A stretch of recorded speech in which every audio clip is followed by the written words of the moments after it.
ਕਿਵੇਂ 17 ਸਾਲਾਂ ਦੇ ਮੁੰਡੇ ਨੇ ਭਾਰਤ ਨੂੰ ਸਦੀਆਂ ਦੀ ਗੁਲਾਮੀ ਦਿੱਤੀ। ਜਿਹੜਾ ਬਾਦਸ਼ਾਹ, ਜਿਹੜਾ ਸੁਲਤਾਨ ਵੱਡਿਆਂ ਵੱਡਿਆਂ ਤੋਂ ਨਹੀਂ ਸੀ ਹਾਰਿਆ, ਉਹ ਹਾਰ ਗਿਆ ਸੀ ਦੋ ਕੁੜੀਆਂ ਦੀ ਚਾਲ ਕਰਕੇ। ਤੇ ਉਹਦੀ ਮੌਤ ਵੀ ਉਹ ਦੋ ਕੁੜੀਆਂ ਬਣੀਆਂ ਸੀ ਤੇ ਦੋ ਕੁੜੀਆਂ ਨੇ ਆਪਣੇ ਪਿਓ ਦੀ ਮੌਤ ਦਾ ਬਦਲਾ ਲਿਆ ਸੀ। ਗੱਲ ਆਪਾਂ ਕਰਾਂਗੇ ਮੁਹੰਮਦ ਬਿਨ ਕਾਸਿਮ ਦੀ। ਗੱਲ ਇਹ ਵੀ ਕਰਾਂਗੇ ਕਿ ਖਲੀਫਿਆਂ ਦੇ ਇਲਾਜ ਦੇ ਲਈ ਭਾਰਤ ਦੇ ਵੈਦ ਜਾਂਦੇ ਹੁੰਦੇ ਸੀਗੇ ਅਰਬ ਦੇ ਵਿੱਚ। ਮੈਂ ਹਰਭੇਜ ਸਿੱਧੂ, ਤੁਸੀਂ ਵੇਖਣਾ ਸ਼ੁਰੂ ਕਰ ਚੁੱਕੇ ਹੋ ਹਰਭੇਜ ਸਿੱਧੂ ਚੈਨਲ। ਗੱਲ ਆਪਾਂ ਕਰਾਂਗੇ ਮੁਹੰਮਦ ਬਿਨ ਕਾਸਿਮ ਦੀ, ਵੀ ਉਹਨੇ ਭਾਰਤ ਦੇ ਹਮਲੇ ਕਿਉਂ ਕੀਤੇ। ਚੱਚਨਾਮਾ ਦਾ ਲੇਖਕ ਲਿਖਦਾ ਕਿ 703 ਈਸਵੀ ਦੇ ਵਿੱਚ ਬਨੀ ਕਬੀਲੇ ਦੇ ਸਰਦਾਰ ਮੁਹੰਮਦ ਬਿਨ ਹਾਰਿਸ ਅਲਾਫੀ ਨੇ ਮਕਰਾਨ ਦੇ ਗਵਰਨਰ ਦਾ ਕਤਲ ਕਰਤਾ ਸੀ। ਉਹ ਕਤਲ ਕਰਕੇ ਆਪਦੇ ਸਿਪਾਹੀਆਂ ਨੂੰ ਨਾਲ ਲੈ ਕੇ ਸਿੰਧ ਦੇ ਵਿੱਚ ਰਾਜੇ ਦਾਹਰ ਕੋਲੇ ਆ ਗਿਆ ਸੀ। ਜਦੋਂ ਹਜ਼ਾਜ਼ ਬਿਨ ਯੂਸਫ ਨੇ ਆਖਿਆ ਭਾਈ ਸਾਡੇ ਬਾਗੀ ਸਾਨੂੰ ਵਾਪਸ ਕਰ ਦਿਓ, ਤਾਂ ਦਾਹਰ ਨੇ ਬਾਗੀ ਵਾਪਸ ਦੇਣ ਤੋਂ ਇਨਕਾਰ ਕਰਤਾ ਸੀ। ਪਹਿਲਾ ਕਾਰਨ ਤਾਂ ਇਹ। ਅਰਬਾਂ ਦਾ ਭਾਰਤ ਉੱਤੇ ਹਮਲੇ ਦਾ ਦੂਜਾ ਕਾਰਨ ਬੋਧੀਆਂ ਦੀ ਪ੍ਰਤੀ ਹਿੰਦੂ ਰਾਜਿਆਂ ਦੀ ਕੱਟੜਤਾ ਵੀ ਸੀ। ਕਿਹਾ ਜਾਂਦਾ ਵੀ ਰਾਜਾ ਦਾਹਰ ਬੋਧੀਆਂ ਦੇ ਨਾਲ ਚੰਗਾ ਸਲੂਕ ਨਹੀਂ ਸੀ ਕਰਦਾ, ਜਿਵੇਂ ਕਿ ਕੁਝ ਸਰੋਤਾਂ ਤੋਂ ਪਤਾ ਲੱਗਦਾ। ਤੇ ਉਹਨਾਂ ਬੋਧੀਆਂ ਨੇ ਫਿਰ ਅਰਬ ਦੇ ਵਿਸ਼ਾਸਕਾਂ ਨੂੰ ਆਖਿਆ ਭਾਈ ਸਾਡੀ ਮਦਦ ਕਰੋ, ਸਾਡੇ ਤੇ ਹਮਲਾ ਕਰੋ, ਸਾਡੀ ਰੱਖਿਆ ਕਰੋ ਤੇ ਅਸੀਂ ਤੁਹਾਡਾ ਸਾਥ ਦੇਵਾਂਗੇ ਸਾਡੇ ਏਰੀਏ ਤੇ। ਇਹ ਵੀ ਇੱਕ ਦੂਜਾ ਕਾਰਨ ਬਣਿਆ। ਤੀਜਾ ਮੁੱਖ ਤੇ ਵੱਡਾ ਕਾਰਨ ਇਹ ਸੀਗਾ ਵੀ ਜਦੋਂ ਸਮੁੰਦਰੀ ਜਹਾਜ਼ ਅਰਬ ਵਾਲੇ ਪਾਸੇ ਨੂੰ ਜਾ ਰਿਹਾ ਸੀ ਸਿੰਧ ਵਿੱਚੋਂ, ਤਾਂ ਉਹਨੂੰ ਸਮੁੰਦਰੀ ਲੁਟੇਰਿਆਂ ਨੇ ਲੁੱਟ ਲਿਆ ਸੀ। ਉੱਥੋਂ ਦੇ ਮਤਲਬ ਖਲੀਫਿਆਂ ਨੇ ਆਖਿਆ, ਅਹੁਦੇਦਾਰਾਂ ਨੇ ਆਖਿਆ ਭਾਈ ਸਾਡੇ ਜਹਾਜ਼ ਨੂੰ ਛੱਡ ਦਿਓ। ਤਾਂ ਰਾਜਾ ਦਾਹਰ ਨੇ ਆਖਿਆ ਵੀ ਮੇਰੀ ਉਹਨਾਂ ਲੁਟੇਰਿਆਂ ਤੱਕ ਕੋਈ ਪਹੁੰਚ ਨਹੀਂ, ਵੀ ਮੇਰਾ ਕੋਈ ਜ਼ੋਰ ਨਹੀਂ ਉਹਨਾਂ ਤੱਕ। ਇਹਦੇ ਵਿੱਚ ਕਿੰਨੀ ਗੱਲ ਸੱਚ ਆ ਝੂਠ ਆ ਵੀ ਮੈਨੂੰ ਪਤਾ ਨਹੀਂ। ਉਹਨੇ ਪੈਰਾਂ ਤੇ ਪਾਣੀ ਨਹੀਂ ਪੈਣ ਦਿੱਤਾ। ਪਰ ਜਿਹਦੇ ਕਰਕੇ ਫਿਰ ਇਹ ਗੁੱਸਾ ਵੀ ਸੀਗਾ। ਤੇ ਉਸ ਲੁੱਟਣ ਵਾਲੇ ਜਿਹੜੇ ਉਹ ਜਹਾਜ਼ ਦੇ ਵਿੱਚ ਸਵਾਰ ਸੀ, ਉਹਨਾਂ ਦੇ ਵਿੱਚ ਇੱਕ ਉੱਚ ਕਬੀਲੇ ਦੀ ਔਰਤ ਵੀ ਸੀ। ਉਹਨੇ ਕਿਵੇਂ ਨਾ ਕਿਵੇਂ ਕਰਕੇ ਸੁਨੇਹਾ ਅਰਬ ਵਾਲੇ ਪਾਸੇ ਘੱਲਿਆ ਵੀ ਅਸੀਂ ਇੱਥੇ ਫਸੇ ਬੈਠੇ ਹਾਂ।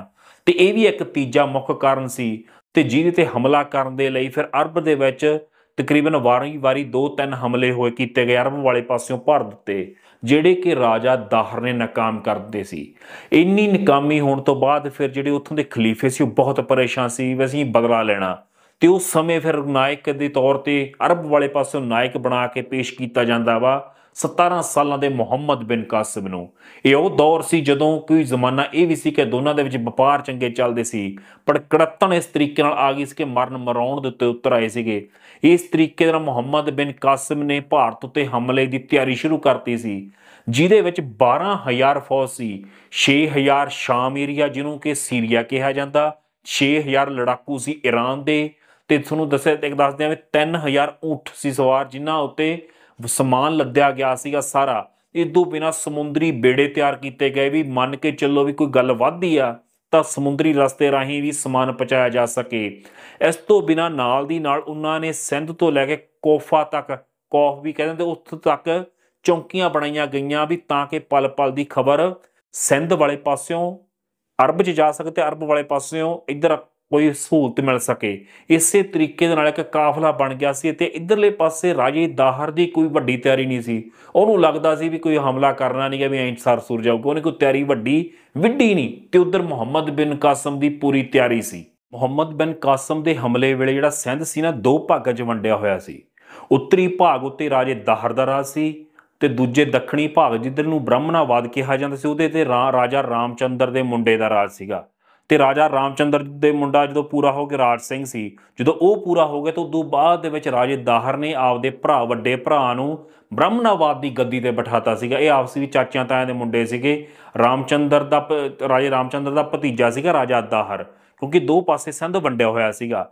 ਇਸ ਸਮੇਂ ਦੂਜੀ ਪਾਸੇ ਨੂੰ ਗੱਲ ਇਹ ਦੱਸਦਿਆਂ ਵੀ ਰਾਜਾ ਦਾਹਰ ਨੇ ਦੱਸਿਆ ਜਾਂਦਾ ਵੀ ਰਾਜਾ ਦਾਹਰ ਨੇ ਆਪਦੀ ਭੈਣ ਦੇ ਨਾਲ ਹੀ ਵਿਆਹ ਕਰਾ ਲਿਆ ਸੀਗਾ। ਕੁਝ ਸਰੋਤਾਂ ਤੋਂ ਵੀ ਪਤਾ ਲੱਗਦਾ। ਇਹਦੇ ਮਗਰ ਕਾਰਨ ਇਹ ਸੀਗਾ ਵੀ ਰਾਜੇ ਦਾਹਰ ਦੀ ਜਿਹੜੀ ਭੈਣ ਸੀ ਜੋਤਿਸ਼ ਨੇ ਉਹਨੂੰ ਦੱਸਿਆ ਸੀ ਵੀ ਤੂੰ ਜਿਹੜੇ ਘਰੇ ਜਾਵੇਂਗੀ ਉਹਨੂੰ ਸਿੰਧ ਦਾ ਰਾਜ ਭਾਗ ਮਿਲੂਗਾ। ਪਰ ਜਿਹਦੇ ਕਰਕੇ ਰਾਜੇ ਦਾਹਰ ਨੇ ਕਹਿੰਦੇ ਇਹ ਵਿਆਹ ਕਰਾ ਲਿਆ ਸੀਗਾ। ਪਰ ਕੁਝ ਲੋਕ ਦੱਸਦੇ ਵੀ ਰਸਮੀ ਹੀ ਵਿਆਹ ਸੀਗਾ ਤੇ ਕੁਝ ਦੱਸਦੇ ਵੀ ਸੱਚੀ ਦਾ ਹੀ ਵਿਆਹ ਸੀ। ਪਰ ਇਹਦਾ ਇਤਰਾਜ਼ ਵਜ਼ੀਰਾਂ ਨੇ, ਉਸ ਸਮੇਂ ਦੇ ਵੱਡਿਆਂ ਅਮੀਰਾਂ ਨੇ ਬਹੁਤ ਜ਼ਿਆਦਾ ਕੀਤਾ ਸੀਗਾ। ਚਲੋ ਇਹ ਇੱਕ ਅਲੱਗ ਪੱਖ ਰਿਹਾ, ਇਹ ਇੱਕ ਕਹਿੰਦੇ ਕੋਈ ਵਿਵਾਦ ਦਾ ਵਿਸ਼ਾ ਵੀ ਆ, ਇਹ ਹੋਰ ਖੋਜ ਦਾ ਵਿਸ਼ਾ ਵੀ ਆ। ਪਰ ਇਤਿਹਾਸ ਦੇ ਵਿੱਚ ਇੱਦਾਂ ਲਿਖਿਆ।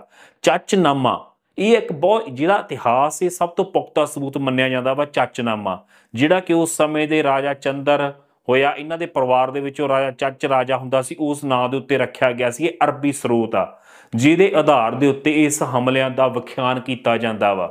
ਤੇ ਦੱਸਿਆ ਇਹ ਵੀ ਜਾਂਦਾ ਵੀ ਰਾਜੇ ਦਾਹਰ ਦੇ ਪਿਓ ਦਾ ਨਾਂ ਹੀ ਚੱਚ ਸੀਗਾ, ਜਿਹਦੇ ਆਧਾਰ ਦੇ ਉੱਤੇ ਪਹਿਲਾਂ ਅਰਬੀ 'ਚ ਲਿਖਿਆ ਗਿਆ ਇਹ ਕਹ ਲਓ ਕਿ ਚੱਚਨਾਮਾ, ਇੱਕ ਸਬੂਤ ਇਤਿਹਾਸਕ, ਤੇ ਉਦੋਂ ਬਾਅਦ ਦੇ ਵਿੱਚ ਇਹਨੂੰ ਫਾਰਸੀ ਜ਼ੁਬਾਨ ਦੇ ਵਿੱਚ ਕੀਤਾ ਗਿਆ ਸੀਗਾ।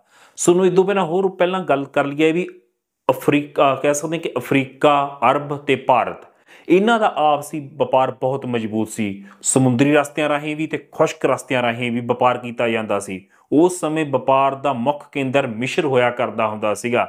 ਇਹ ਸਾਰੀਆਂ ਗੱਲਾਂ ਬਾਤਾਂ ਆਪਸੀ ਵਿੱਚ ਜੁੜੀਆਂ ਹੋਈਆਂ ਨੇ, ਵੀ ਬਹੁਤ ਡੂੰਘੀ ਸਾਂਝ ਸੀ, ਪਰ ਇਹ ਸੰਬੰਧ ਵਿਗੜ ਗਏ, ਜਿਹੜੇ ਤੁਹਾਨੂੰ ਮੈਂ ਪਹਿਲਾਂ 3 ਕਾਰਨ ਦੱਸਿਆ। ਸੋ ਅਗਲੇ ਪਾਸੇ ਵਧੀਏ, ਆਪਾਂ ਗੱਲਾਂ ਕਰਦੇ ਜਾਵਾਂਗੇ ਕਿ ਉਸ ਸਮੇਂ ਭਾਰਤ ਛੋਟੀਆਂ-ਛੋਟੀਆਂ ਰਿਆਸਤਾਂ ਦੇ ਵਿੱਚ ਵੰਡਿਆ ਹੋਇਆ ਸੀਗਾ। ਮੁਹੰਮਦ ਬਿਨ ਕਾਸਿਮ ਕੌਣ ਸੀ? ਮੋਟਾ ਜਿਹਾ ਇਹ ਵੀ ਦੱਸਦਾ। ਮੁਹੰਮਦ ਬਿਨ ਕਾਸਿਮ ਅਰਬ ਦਾ ਵਸਨੀਕ ਸੀ, ਜਿਹੜਾ ਕਿ ਅੱਜ ਦੇ ਸਾਊਦੀ ਅਰਬੀਆ ਦੇ ਵਿੱਚ ਉਹਦਾ ਜਨਮ ਹੋਇਆ 695 ਈਸਵੀ ਦੇ ਵਿੱਚ। ਤਕਰੀਬਨ ਅੱਜ ਤੋਂ ਕਹਿ ਸਕਦੇ ਹਾਂ ਕਿ ਆਪਾਂ 1300 ਸਾਲ ਪਹਿਲਾਂ ਦੀ ਗੱਲਬਾਤ ਮੰਨ ਲਈਏ ਤਾਂ ਉਸ ਜ਼ਮਾਨੇ ਦੇ ਵਿੱਚ ਉਹਦਾ ਜਨਮ ਹੋਇਆ ਸੀ। ਦੂਜੀ ਗੱਲ ਹੈ, ਇਹਦੇ ਪਿਤਾ ਦੀ ਮੌਤ ਬਹੁਤ ਛੋਟੀ ਉਮਰ ਦੇ ਵਿੱਚ ਹੋ ਗਈ ਸੀ। ਇਹਨੂੰ ਫਿਰ ਉਹਦੇ ਚਾਚੇ ਨੇ ਹੀ ਪਾਲਿਆ ਸੀਗਾ, ਹਜ਼ਾਜ਼ ਬਿਨ ਯੂਸਫ ਨੇ ਉਹਨੂੰ ਪਾਲਿਆ ਸੀ ਤੇ ਚੰਗਾ ਯੁੱਧ ਕਲਾ ਵਿੱਚ ਮਾਹਰ ਬਣਾਤਾ ਸੀ, ਤੇ ਜਿਹਦਾ ਫਾਇਦਾ ਉਹਨੂੰ ਫਿਰ ਇਹ ਸਿੰਧ ਦੇ ਹਮਲੇ ਵੇਲੇ ਮਿਲਿਆ, ਕਿਉਂਕਿ ਹਜ਼ਾਜ਼ ਬਿਨ ਯੂਸਫ ਨੇ ਮੁਹੰਮਦ ਬਿਨ ਕਾਸਿਮ ਦੇ ਹਮਲੇ ਤੋਂ ਪਹਿਲਾਂ 2 ਵਾਰੀ ਹਮਲੇ ਭਾਰਤ ਤੇ ਕੀਤੇ ਸੀ, ਪਰ ਉਹ ਕਾਮਯਾਬ ਨਹੀਂ ਸੀ ਹੋਇਆ। ਫਿਰ ਉਹਨੇ ਆਪਦੇ ਭਤੀਜੇ ਨੂੰ 17 ਸਾਲਾਂ ਦੀ ਉਮਰ ਦੇ ਵਿੱਚ ਭਾਰਤ ਵੱਲ, ਸਿੰਧ ਵੱਲ ਰਵਾਨਾ ਕੀਤਾ ਸੀ। ਹਮਲੇ ਦੀ ਸ਼ੁਰੂਆਤ ਕਿੱਥੋਂ ਹੋਈ? 712 ਈਸਵੀ ਦੇ ਵਿੱਚ ਮੁਹੰਮਦ ਬਿਨ ਕਾਸਿਮ ਦੇਵਲ ਪਹੁੰਚਿਆ। ਜਦੋਂ ਦੇਵਲ ਪਹੁੰਚਿਆ ਤਾਂ ਉਹਨੇ ਚਾਰੇ ਪਾਸੇ ਕਿਲੇ ਦੀ ਘੇਰਾਬੰਦੀ ਕਰ ਲਈ। ਉਸ ਸਮੇਂ ਇਸ ਏਰੀਏ ਵਿੱਚ ਬੋਧੀਆਂ ਦੀ ਗਿਣਤੀ ਜ਼ਿਆਦਾ ਸੀ। ਇੱਥੇ ਕਹਿ ਲਓ ਕਿ ਬੋਧੀਆਂ ਦਾ ਹੈੱਡਕੁਆਟਰ ਹੁੰਦਾ ਸੀਗਾ। ਇਸ ਥਾਂ ਦੇ ਉੱਤੇ ਹਿੰਦੂਆਂ ਦੇ ਬਹੁਤ ਸਾਰੇ ਸਮਾਰਕ ਬਣੇ ਹੋਏ ਸੀ ਤੇ ਜਿਨ੍ਹਾਂ ਨੂੰ ਮਜ਼ਨੀਕਾਂ ਦੇ ਨਾਲ ਢਾਇਆ ਗਿਆ। ਮਜ਼ਨੀਕ ਕੀ ਹੁੰਦੀ ਆ ਕਿ ਇੱਕ ਲੱਕੜ ਦਾ ਬਣਿਆ ਢਾਂਚਾ ਹੁੰਦਾ ਵਾ, ਜਿਹਦੇ ਨਾਲ ਪੱਥਰ ਨੂੰ ਦੂਰ ਸੁੱਟਿਆ ਜਾਂਦਾ, ਕਿਉਂਕਿ ਉਸ ਸਮੇਂ ਤੋਪਾਂ ਤਾਂ ਬਣੀਆਂ ਨਹੀਂ ਸੀ, ਤਾਂ ਮਜ਼ਨੀਕ ਦੇ ਨਾਲ ਦੂਰ ਜਾ ਕੇ ਪੱਥਰ ਨੂੰ ਸੁੱਟਿਆ ਜਾਂਦਾ ਸੀ। ਇਹਦੇ ਨਾਲ ਕਿਲੇ ਦੀਆਂ ਕੰਧਾਂ ਨੂੰ ਤੋੜਿਆ ਗਿਆ, ਸਮਾਰਕਾਂ ਨੂੰ ਤੋੜਿਆ ਗਿਆ, ਤਾਂ ਸਾਰੇ ਦੇਵਲ ਦੇ ਉੱਤੇ ਕਬਜ਼ਾ ਕਰ ਲਿਆ ਗਿਆ। ਜਦੋਂ ਕਬਜ਼ਾ ਕਰ ਲਿਆ ਤੇ ਉਹਨਾਂ ਕੈਦੀਆਂ ਨੂੰ ਛੁਡਾਇਆ ਗਿਆ, ਜਿਹੜੇ ਕੈਦੀਆਂ ਦੇ ਕਰਕੇ ਇਹ ਹਮਲਾ ਹੋਇਆ ਸੀ।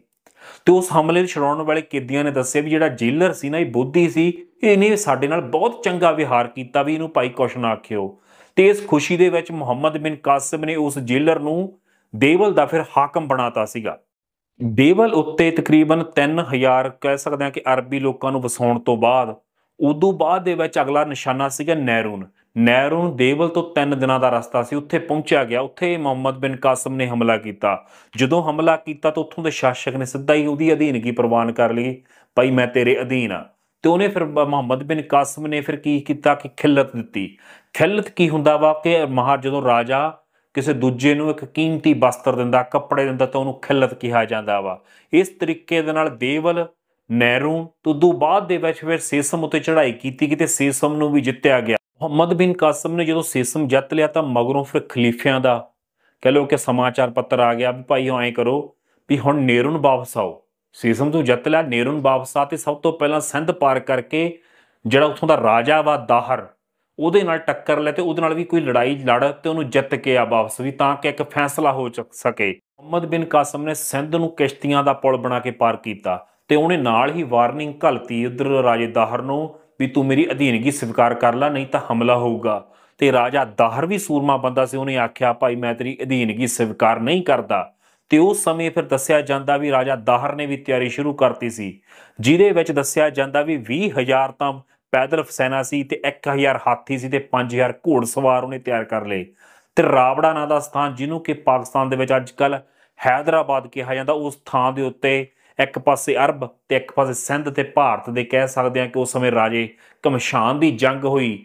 ਤੇ ਕਿਹਾ ਜਾਂਦਾ ਵੀ ਜਿਹੜੇ ਹਾਥੀ ਸੀ ਨਾ, ਇਹ ਮੈਨੂੰ ਜਿੰਨੀਆਂ ਵੀ ਜੰਗਾਂ ਤੁਸੀਂ ਪੜ੍ਹੋਗੇ, ਇਹ ਹਮੇਸ਼ਾ ਭਾਰਤੀਆਂ ਦੇ ਲਈ ਘਾਟੇ ਦਾ ਸੌਦਾ ਹੀ ਰਹੇ ਆ। ਕਾਰਨ ਇਹ ਕਿ ਜਦੋਂ ਹਾਥੀ ਆ, ਜਦੋਂ ਇੱਕ ਭੱਜਦੇ ਤਾਂ ਮਗਰ ਸਾਰੇ ਹੀ ਭੱਜ ਜਾਂਦੇ ਆ। ਤੇ ਹਾਥੀਆਂ ਤੋਂ ਨਿਜਾਤ ਪਾਉਣ ਲਈ ਅਰਬ ਵਾਲਿਆਂ ਨੇ ਰੋਗਨ ਸੁੱਟਣੇ ਸ਼ੁਰੂ ਕਰਤੇ। ਰੋਗਨ, ਰੰਗ ਰੋਗਨ ਜਿਹਨੂੰ ਕਹਿੰਦੇ ਇੱਕ ਕਿਸਮ ਦਾ ਕੈਮੀਕਲ, ਉਹ ਜਦੋਂ ਸੁੱਟਣੇ ਸ਼ੁਰੂ ਕਰਦੇ ਤਾਂ ਹਾਥੀ ਮਗਰਲੇ ਪਾਸੇ ਮੁੜਨਾ ਸ਼ੁਰੂ ਹੋ ਗਏ, ਜਿਹਦੇ ਵਿੱਚ ਰਾਜਾ ਦਾਹਰ ਦਾ ਹਾਥੀ ਵੀ ਸੀ। ਜਦੋਂ ਰਾਜਾ ਦਾਹਰ ਦਾ ਹਾਥੀ ਜਾ ਕੇ ਪਾਸੇ ਚਲੇ ਗਿਆ ਤਾਂ ਰਾਜਾ ਦਾਹਰ ਨੇ ਕਿਲੇ ਦੇ ਵਿੱਚ ਵੜ ਕੇ ਜਾ ਕੇ ਮੁਕਾਬਲਾ ਕਰਨਾ ਸ਼ੁਰੂ ਕਰ ਦਿੱਤਾ। ਜਦੋਂ ਉਹਨੂੰ ਪਤਾ ਲੱਗਿਆ ਵੀ ਮੇਰੇ ਨਾਲ ਦੇ ਵੱਡੇ ਵੱਡੇ ਰਾਜੇ ਸੀ, ਨਾ ਸਾਥੀ ਸੀ, ਜਰਨੈਲ ਸੀ, ਉਹ ਸ਼ਹੀਦ ਹੋਣੇ ਸ਼ੁਰੂ ਹੋ ਚੁੱਕੇ ਆ, ਤਾਂ ਉਸ ਸਮੇਂ ਫਿਰ ਰਾਜਾ ਦਾਹਰ ਸੂਰਮਿਆਂ ਦੇ ਵਾਂਗੂ ਆਪਦੇ ਹਥਿਆਰਾਂ ਸਮੇਤ ਮੈਦਾਨੇ ਜੰਗ ਦੇ ਵਿੱਚ ਆਇਆ ਤਾਂ ਲੜਦਾ ਲੜਦਾ ਸ਼ਾਮ ਵੇਲੇ ਕਿਸੇ ਸਿਪਾਹੀ ਨੇ ਉਹਦੀ ਧੌਣ ਤੇ ਐਸਾ ਵਾਰ ਕੀਤਾ ਕਿ ਉਹਦੀ ਧੌਣ ਅਲੱਗ ਹੋ ਗਈ। ਉਸ ਸਮੇਂ ਭਾਰਤ ਦਾ ਸੂਰਮਾ ਰਾਜਾ ਦਾਹਰ 20 ਜੂਨ 712 ਈਸਵੀ ਦੇ ਵਿੱਚ ਸੰਸਾਰ ਨੂੰ ਅਲਵਿਦਾ ਆਖਿਆ ਸੀ। ਰਾਜਾ ਦਾਹਰ ਦੀ ਮੌਤ ਤੋਂ ਬਾਅਦ ਉਹਦਾ ਪੁੱਤਰ ਜੈ ਸਿੰਘ, ਰਾਣੀ ਬਾਈ ਤੇ ਉਹਦੇ ਨਾਲ ਕਿ ਦੱਸਿਆ ਜਾਂਦਾ ਵੀ ਕੁਝ ਸੈਨਿਕ ਵੀ ਸੀਗੇ, ਉਹਨਾਂ ਨੇ ਕਿਲ੍ਹੇਬੰਦ ਹੋ ਕੇ ਫਿਰ ਲੜਾਈ ਸ਼ੁਰੂ ਕਰਤੀ। ਜਦੋਂ ਲੜਾਈ ਸ਼ੁਰੂ ਹੋ ਗਈ, ਕਹਿ ਸਕਦੇ ਮੁਹੰਮਦ ਬਿਨ ਕਾਸਿਮ ਨੇ ਸਾਰੇ ਕਿਲ੍ਹੇ ਨੂੰ ਘੇਰਾ ਪਾ ਲਿਆ। ਤਾਂ ਦੱਸਿਆ ਜਾਂਦਾ ਵੀ ਭਾਰੂ ਕਿਲ੍ਹੇ ਦੇ ਕੰਧਾਂ ਦੇ ਵਿੱਚ ਮਘੋਰੇ ਕੱਢਣੇ ਸ਼ੁਰੂ ਕਰ ਦਿੱਤੇ ਗਏ ਤੇ ਉਸ ਸਮੇਂ ਜੈ ਸਿੰਘ ਦੱਸਦੇ ਆ ਵੀ ਭੱਜ ਕੇ ਬ੍ਰਹਮਣਾਬਾਦ ਚਲੇ ਗਿਆ। ਰਾਣੀ ਬਾਈ ਨੇ ਕਹਿੰਦੇ ਕਿ ਕਿਲ੍ਹੇ ਬੰਦ ਹੋ ਕੇ ਲੜਾਈ ਲੜੀ ਤੇ ਆਖਰ ਨੂੰ ਜਦੋਂ ਜਮਾਂ ਹੀ ਮੁਹੰਮਦ ਬਿਨ ਕਾਸਿਮ ਕਿਲ੍ਹੇ 'ਚ ਆਣ ਵੜਿਆ ਤਾਂ ਉਹਨੇ ਸਾਰੀਆਂ ਉਸ ਸਮੇਂ ਦੇ ਮਹਿਲਾਵਾਂ ਸੀ, ਜਿਹੜੀਆਂ ਔਰਤਾਂ ਸੀਗੀਆਂ, ਉਹਨਾਂ ਨੂੰ ਇਕੱਠਿਆਂ ਕਰਕੇ ਚਿਤਾ 'ਚ ਬਹਿ ਕੇ ਅੱਗ ਲਾ ਲਈ ਸੀ, ਜਿਹਨੂੰ ਕਿ ਅਕਸਰ ਜੌਹਰ ਦੀ ਰਸਮ ਕਿਹਾ ਜਾਂਦਾ ਵਾ। ਇਸ ਤੋਂ ਬਾਅਦ ਮੁਹੰਮਦ ਬਿਨ ਕਾਸਿਮ ਨੇ ਹਮਲਾ ਕੀਤਾ ਬ੍ਰਹਮਣਾਬਾਦ ਉੱਤੇ, ਜਿੱਥੇ ਕਿ ਰਾਜਾ ਦਾਹਰ ਦਾ ਮੁੰਡਾ ਜੈ ਸਿੰਘ 40,000 ਫੌਜ ਲੈ ਕੇ ਮੁਹੰਮਦ ਬਿਨ ਕਾਸਿਮ ਦਾ ਇੰਤਜ਼ਾਰ ਕਰ ਰਿਹਾ ਸੀ ਕਿ ਮੈਂ ਜੰਗ ਲੜਨੀ ਆ। ਤੇ ਉਸ ਸਮੇਂ ਮੁਹੰਮਦ ਬਿਨ ਕਾਸਿਮ ਨੇ ਕਿਲ੍ਹੇ ਨੂੰ ਘੇਰਾ ਪਾ ਲਿਆ ਤੇ ਇਹ ਘੇਰਾ 6 ਮਹੀਨਿਆਂ ਤੱਕ ਚੱਲਿਆ। ਅੰਦਰ ਜਿਹੜੇ ਸੀ ਉਸ ਸਮੇਂ ਦੇ ਵਪਾਰੀ ਉਹ ਪਰੇਸ਼ਾਨ ਹੋ ਗਏ, ਦੁਖੀ ਹੋ ਗਏ ਵੀ ਇਹ ਘੇਰਾ ਤਾਂ ਲੰਮਾ ਚੱਲ ਰਿਹਾ ਤੇ ਉਹਨਾਂ ਨੇ ਮੁਹੰਮਦ ਬਿਨ ਕਾਸਿਮ ਨੂੰ ਸੁਨੇਹਾ ਘੱਲ ਕੇ ਆਖਿਆ ਕਿ ਤੂੰ ਸਾਨੂੰ ਸੁਰੱਖਿਆ ਦੇ, ਅਸੀਂ ਤੈਨੂੰ ਕੁਝ ਨਹੀਂ ਆਖਾਂਗੇ ਤੇ ਅਸੀਂ ਕਿਲ੍ਹੇ ਦੇ ਦਰਵਾਜ਼ੇ ਖੋਲ੍ਹ ਦਿਆਂਗੇ। ਜਦੋਂ ਮੁਹੰਮਦ ਬਿਨ ਕਾਸਿਮ ਨੇ ਹਮਲਾ ਕੀਤਾ ਤਾਂ ਵਪਾਰੀਆਂ ਨੇ ਉਵੇਂ ਹੀ ਕੀਤੀ ਜਿਵੇਂ ਉਹ ਚਾਹੁੰਦੇ ਸੀ। ਉਹਨਾਂ ਨੇ ਕਿਲ੍ਹੇ ਦੇ ਦਰਵਾਜ਼ੇ ਖੋਲ੍ਹਤੇ ਤਾਂ ਉਹਨਾਂ ਕਿਲ੍ਹੇ ਦੇ ਦਰਵਾਜ਼ੇ ਖੋਲ੍ਹਣ ਦੇ ਨਾਲ ਫਿਰ ਮੁਹੰਮਦ ਬਿਨ ਕਾਸਿਮ ਦਾ ਕਬਜ਼ਾ ਹੋ ਗਿਆ ਕਿਲ੍ਹੇ ਦੇ ਉੱਤੇ ਤੇ ਉਹਨੇ ਫਿਰ ਜਿਹੜੇ ਸੀਗੇ ਆਪਣੀ ਸ਼ਰਤ ਦੇ ਅਨੁਸਾਰ ਜਿਹੜੇ ਫੌਜੀ ਸੀ ਉਹਨਾਂ ਦਾ ਹੀ ਕਤਲੇਆਮ ਕੀਤਾ, ਬਾਕੀ ਸਾਰਿਆਂ ਨੂੰ ਛੱਡ ਦਿੱਤਾ ਗਿਆ ਸੀ। ਬ੍ਰਹਮਣਾਬਾਦ ਦੇ ਕਿਲ੍ਹੇ ਦੇ ਵਿੱਚੋਂ ਹੀ ਰਾਜੇ ਦਾਹਰ ਦੀਆਂ 2 ਕੁੜੀਆਂ ਮਿਲੀਆਂ ਸੀ, ਜਿਨ੍ਹਾਂ ਨੂੰ ਆਖਰ ਦੇ ਵਿੱਚ ਭੇਜਿਆ ਗਿਆ ਸੀ ਖਲੀਫਾ ਦੇ ਕੋਲ। ਇਹਨਾਂ 2 ਕੁੜੀਆਂ ਨੇ ਮੁਹੰਮਦ ਬਿਨ ਕਾਸਿਮ ਦਾ ਅੰਤ ਕੀਤਾ ਸੀ। ਇਹਦੀ ਗੱਲਬਾਤ ਆਪਾਂ ਅੱਗੇ ਜਾ ਕੇ ਕਰਦੇ ਹਾਂ। ਉਸ ਤੋਂ ਬਾਅਦ ਫਿਰ ਮੁਹੰਮਦ ਬਿਨ ਕਾਸਿਮ ਨੇ ਮੁਲਤਾਨ ਤੱਕ ਦੀਆਂ ਜਿੱਤਾਂ ਪ੍ਰਾਪਤ ਕੀਤੀਆਂ ਤੇ ਇਦੋਂ ਬਾਅਦ ਮੈਂ ਤੁਹਾਨੂੰ ਗੱਲ ਦੱਸ ਦਿਆਂ ਮੁਹੰਮਦ ਬਿਨ ਕਾਸਿਮ ਦਾ ਖਾਤਮਾ ਕਿਵੇਂ ਹੋਇਆ। 714 ਈਸਵੀ ਦੇ ਵਿੱਚ ਹਜ਼ਾਜ਼ ਬਿਨ ਯੂਸਫ ਦੀ ਮੌਤ ਹੋ ਗਈ ਸੀ ਤੇ ਨਵਾਂ ਖਲੀਫਾ ਬਣ ਗਿਆ ਸੀ ਤੇ ਨਵਾਂ ਖਲੀਫਾ ਪੁਰਾਣੇ ਨਾਲ ਨਫ਼ਰਤ ਕਰਦਾ ਸੀ ਤੇ ਜਿਹੜਾ ਪੁਰਾਣਾ ਖਲੀਫਾ ਸੀ ਉਹਦੀ ਰਿਸ਼ਤੇਦਾਰੀ ਸੀ ਮੁਹੰਮਦ ਬਿਨ ਕਾਸਿਮ ਦੇ ਨਾਲ। ਇਸੇ ਚੱਕਰ ਦੇ ਵਿੱਚ ਬਦਲਾ ਲੈਣ ਦੇ ਚੱਕਰ ਦੇ ਵਿੱਚ ਉਹਨੇ ਮੁਹੰਮਦ ਬਿਨ ਕਾਸਿਮ ਨੂੰ ਸਿੰਧ ਦੇ ਚਾਰਜ ਤੋਂ ਹਟਾਤਾ ਸੀਗਾ, ਜਿਹਦੇ ਕਰਕੇ ਮਤਲਬ ਉਦੋਂ ਬਾਅਦ 'ਚੋਂ ਇਕੱਲਾ ਰਹਿ ਪਿਆ ਸੀ। ਜਿਹੜੀਆਂ 2 ਕੁੜੀਆਂ ਦੀ ਗੱਲ ਕਰਦੇ ਆ, ਉਹ 2 ਕੁੜੀਆਂ ਨੂੰ ਕਿਹਾ ਜਾਂਦਾ ਵੀ ਖਲੀਫਾ ਦੇ ਕੋਲ ਭੇਜਿਆ ਗਿਆ। ਸਮੇਂ ਕੁੜੀਆਂ ਨੇ ਜਦੋਂ ਖਲੀਫਾ ਦੇ ਸਾਹਮਣੇ ਪੇਸ਼ ਕੀਤਾ ਗਿਆ ਤਾਂ ਉਹਨਾਂ ਨੇ ਕੁੜੀਆਂ ਨੇ ਆਖਿਆ ਵੀ ਅਸੀਂ ਤੇਰੇ ਯੋਗ ਨਹੀਂ। ਉਹਦਾ ਕਾਰਨ ਇਹ ਕਿ ਤੇਰੇ ਕੋਲ ਆਉਣ ਤੋਂ ਪਹਿਲਾਂ ਅਸੀਂ ਮੁਹੰਮਦ ਬਿਨ ਕਾਸਿਮ ਕੋਲੇ ਵੀ 2-3 ਦਿਨ ਰਹੀਆਂ। ਇਸ ਗੁੱਸੇ ਦੇ ਵਿੱਚ ਆ ਕੇ ਹੀ ਖਲੀਫਾ ਨੇ ਜਾਰੀ ਕੀਤਾ ਹੁਕਮ ਕਿ ਮੁਹੰਮਦ ਬਿਨ ਕਾਸਿਮ ਨੂੰ ਚਮੜੇ ਦੇ ਵਿੱਚ ਬੰਨ੍ਹ ਕੇ ਸੰਦੂਕ 'ਚ ਪਾ ਕੇ ਮੇਰੇ ਕੋਲ ਪੇਸ਼ ਕੀਤਾ ਜਾਵੇ। ਜਦੋਂ ਮੁਹੰਮਦ ਬਿਨ ਕਾਸਿਮ ਨੂੰ ਪੇਸ਼ ਕੀਤਾ ਗਿਆ ਤਾਂ ਉਹ ਅੰਦਰੋਂ ਮਰਿਆ ਪਿਆ ਸੀ ਤੇ ਜਦੋਂ ਮਰਿਆ ਪਿਆ ਉਹਨਾਂ ਕੁੜੀਆਂ ਨੇ ਵੇਖਿਆ ਤਾਂ ਆਖਰ ਦੇ ਵਿੱਚ ਕੁੜੀਆਂ ਨੇ ਗੱਲ ਦੱਸੀ, ਇਹ ਗੱਲ ਤਾਂ ਅਸੀਂ ਜਾਣ ਕੇ ਮਨੋਂ ਬਣਾਈ ਸੀ, ਕਾਰਨ ਕਿਉਂਕਿ ਅਸੀਂ ਆਪਣੇ ਪਿਓ ਦਾ ਬਦਲਾ ਲੈਣਾ ਸੀ। ਇਸ ਤੋਂ ਬਾਅਦ ਕਿਹਾ ਜਾਂਦਾ ਵੀ ਖਲੀਫਾ ਨੇ ਉਹਨਾਂ ਦੋਨਾਂ ਕੁੜੀਆਂ ਦੇ ਸਿਰ ਕਲਮ ਕਰਕੇ ਖਤਮ ਕਰਤਾ ਸੀ। ਇਸ ਤੋਂ ਬਾਅਦ ਦੱਸਿਆ ਜਾਂਦਾ ਵੀ ਖਲੀਫਾ ਬਹੁਤ ਜ਼ਿਆਦਾ ਉਦਾਸ ਤੇ ਪਰੇਸ਼ਾਨ ਹੋਇਆ ਕਿਉਂਕਿ ਉਸਨੇ ਆਪਣਾ ਇੱਕ ਕੀਮਤੀ ਜਰਨੈਲ ਗਵਾ ਲਿਆ ਸੀਗਾ। ਅਕਸਰ ਰਾਜੇ ਮਹਾਰਾਜੇ ਕੰਨਾਂ ਦੇ ਕੱਚੇ ਹੁੰਦੇ, ਪਹਿਲੀਆਂ 'ਚ ਵੀ ਆਏ ਸੀ ਤੇ ਹੁਣ ਵੀ ਆਈ ਆ। 715 ਈਸਵੀ ਵਿੱਚ ਮੁਹੰਮਦ ਬਿਨ ਕਾਸਿਮ ਦੀ ਮੌਤ ਹੋ ਗਈ ਸੀ। ਇਸ ਤੋਂ ਬਸ ਉਹਨੂੰ ਦੱਸਿਆ ਜਾਂਦਾ, ਉਹਦੇ ਆਪਾਂ ਪ੍ਰਸ਼ਾਸਨ ਦੀ ਗੱਲ ਕਰੀਏ, ਉਹਦੇ ਪ੍ਰਬੰਧਾਂ ਦੀ ਗੱਲ ਕਰੀਏ ਤਾਂ ਦੱਸਿਆ ਜਾਂਦਾ ਵੀ ਉਹਨੂੰ ਚੰਗਾ ਹੁਕਮਰਾਨ ਮੰਨਿਆ ਗਿਆ। ਉਹਨੇ 3 ਸਾਲ ਹੀ ਰਾਜ ਕੀਤਾ, ਪਰ ਉਹਨੇ ਦੱਸਿਆ ਜਾਂਦਾ ਵੀ ਜਿਹੜੇ ਰਾਜਾ ਦਾਹਰ ਦੇ ਵੇਲੇ ਮੁਲਾਜ਼ਮ ਹੁੰਦੇ ਸੀ ਉਹਨਾਂ ਮੁਲਾਜ਼ਮਾਂ ਨੂੰ, ਉਹਨਾਂ ਵਜ਼ੀਰਾਂ ਨੂੰ ਹੀ ਜਿਹੜੀਆਂ ਥਾਵਾਂ 'ਤੇ ਉਹ ਪਹਿਲਾਂ ਸੀ ਉਹਨਾਂ ਥਾਵਾਂ 'ਤੇ ਉਸੇ ਅਹੁਦੇ ਉੱਤੇ ਰੱਖਿਆ। ਇਹ ਉਹਦੀ ਧਾਰਮਿਕ ਸਹਿਣਸ਼ੀਲਤਾ ਵੀ ਸੀ, ਨਹੀਂ ਤਾਂ ਉਹ ਆਮ ਤੌਰ 'ਤੇ ਉਹਦੇ ਬਦਲ ਵੀ ਸਕਦਾ ਸੀ।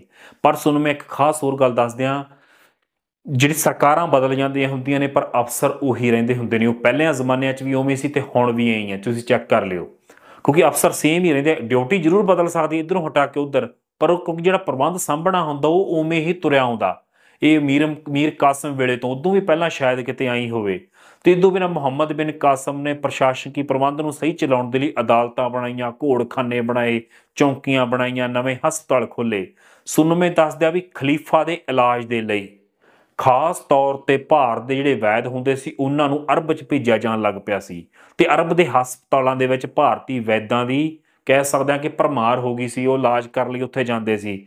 ਮਤਲਬ ਦੋਨਾਂ ਦੇ ਹਮਲਿਆਂ ਦੇ ਨਾਲ ਇੱਕ ਤੀਜੀ ਕੌਮ ਵੀ ਹੋਂਦ ਵਿੱਚ ਆਈ, ਜਿਹਦੀ ਤੀਜੀ ਜ਼ੁਬਾਨ ਹੋਂਦ ਵਿੱਚ ਆਈ ਸੀ, ਜਿਹਨੂੰ ਸਿੰਧੀ ਜ਼ੁਬਾਨ ਕਿਹਾ ਜਾਂਦਾ। ਅਰਬ ਦੇ ਲੋਕਾਂ ਦੇ ਪ੍ਰਭਾਵ ਦੇ ਸਦਕਾ ਹੀ ਭਾਰਤੀ ਲੋਕਾਂ ਨੇ ਅਰਬ ਘੋੜੇ ਰੱਖਣੇ ਸ਼ੁਰੂ ਕਰਤੇ ਸੀਗੇ। ਇਹਦੇ ਨਾਲ ਮਤਲਬ ਦੋਨਾਂ ਦੇ ਵਪਾਰ ਦੇ ਵਿੱਚ ਕਲਾ ਪੱਖ ਤੋਂ ਵੀ ਦੋਨਾਂ 'ਚ ਬਦਲਾਅ ਹੋਇਆ, ਕਿਉਂਕਿ ਭਾਰਤੀ ਕਲਾਵਾਂ ਉੱਧਰ ਵੀ ਗਈਆਂ ਅਤੇ ਉੱਧਰਲੀਆਂ ਕਲਾਵਾਂ ਇੱਧਰ ਵੀ ਆਈਆਂ। ਜੋਤਿਸ਼ ਦੀ ਗੱਲ ਕਰੀਏ, ਜੋਤਿਸ਼ ਦੇ ਵੀ ਮਤਲਬ ਅਨੁਵਾਦ ਕਰਕੇ ਅਰਬ ਦੇ ਵਿੱਚ ਅਪਣਾਏ ਗਏ। ਇੱਥੋਂ ਤੱਕ ਕਿ ਕਿਹਾ ਜਾਂਦਾ ਵੀ ਜਿਹੜੀ ਜ਼ੀਰੋ ਆ ਨਾ, ਇਹ ਵੀ ਇਸੇ ਤਰੀਕੇ ਦੇ ਨਾਲ ਕਿਸੇ ਜ਼ਮਾਨੇ 'ਚ ਉੱਧਰ ਗਈ ਸੀ, ਜਿਹਨੂੰ ਸਿਫਰ ਆਖਿਆ ਜਾਂਦਾ। ਇਸ ਤੋਂ ਬਿਨਾਂ ਵਿੱਦਿਅਕ ਪ੍ਰਸਾਰ ਦੀ ਗੱਲ ਕਰੀਏ, ਜਿਹੜੀਆਂ ਭਾਰਤ ਦੇ ਵਿੱਚ ਕਿਤਾਬਾਂ ਸੀ ਉਸ ਵਕਤ ਦੀਆਂ ਸੰਸਕ੍ਰਿਤ ਦੇ ਵਿੱਚ, ਉਹਨਾਂ ਦਾ ਅਨੁਵਾਦ ਅਰਬੀ ਜ਼ੁਬਾਨ ਦੇ ਵਿੱਚ ਕੀਤਾ ਗਿਆ, ਫਾਰਸੀ ਜ਼ੁਬਾਨ ਦੇ ਵਿੱਚ ਕੀਤਾ ਗਿਆ। ਇਹਦੇ ਨਾਲ ਵਿਦਵਾਨਾਂ ਦਾ ਆਉਣ ਜਾਣਾ ਆਪਸੀ ਬਣ ਗਿਆ ਸੀ। ਤਾਂ ਉਸ ਤੋਂ ਬਾਅਦ ਫਿਰ ਜਦੋਂ ਮੁਹੰਮਦ ਬਿਨ ਕਾਸਿਮ ਖਤਮ ਹੋ ਗਿਆ ਤਾਂ ਉਦੋਂ ਬਾਅਦ ਦੇ ਵਿੱਚ ਫਿਰ ਰਾਜਪੂਤ ਰਾਜੇ ਫਿਰ ਭਾਰਤ ਵਿੱਚ ਸਿੰਧ ਵਾਲੇ ਪਾਸੇ ਉੱਭਰਨੇ ਸ਼ੁਰੂ ਹੋ ਗਏ ਸੀ, ਮਹਿਮੂਦ ਗਜ਼ਨਵੀ ਤੱਕ। ਸੋ ਅਗਲਾ ਐਪੀਸੋਡ ਆਪਾਂ ਮਹਿਮੂਦ ਗਜ਼ਨਵੀ ਬਾਰੇ ਲੈ ਕੇ ਮਿਲਾਂਗੇ। ਜਾਣਕਾਰੀ ਚੰਗੀ ਲੱਗੇ ਸ਼ੇਅਰ ਵੀ ਕਰ ਦਿਓ, ਸਬਸਕ੍ਰਾਈਬ ਵੀ ਕਰ ਲਿਓ। ਧੰਨਵਾਦ, ਮਿਹਰਬਾਨੀ।